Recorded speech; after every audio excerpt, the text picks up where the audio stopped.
Hey, welcome to Saturday Shorties. Well, people wanted more Minibot rankings, and I always give the people what they want. That's why I don't have an OnlyFans. So today, we're ranking the 1985 Transformers Minibots. There's just 5 of them, which is really convenient for a Saturday Shorty.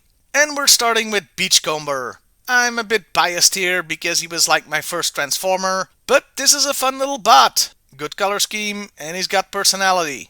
He goes straight into the good tier.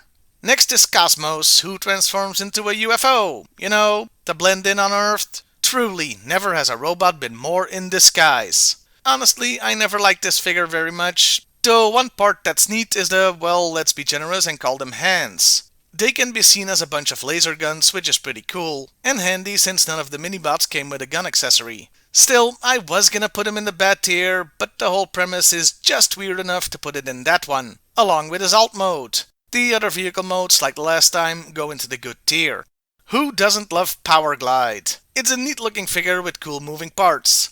There is one problem though, if you can even call it that. Scale. Scale has gone completely out the window with this wave of minibots. The first were all cars, so it was okay for them all to be roughly the same size. But Power Glide is a freaking A10 Warthog, and yet he's about as big as a dune buggy. I know the Transformers line was rife with this, and still is, but Power Glide is one of the most egregious examples.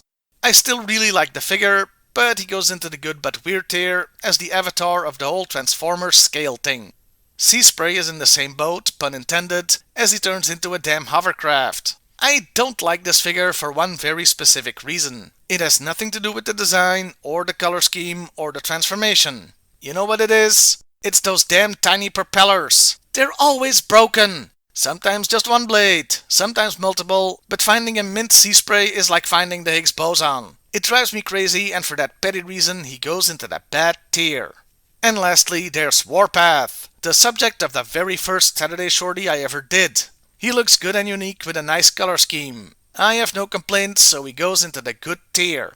Overall, I will say that the second wave is definitely a step up from the first, and that's probably due to these guys being specifically made for the Transformers storyline, while the first were just borrowed molds from already existing Japanese lines.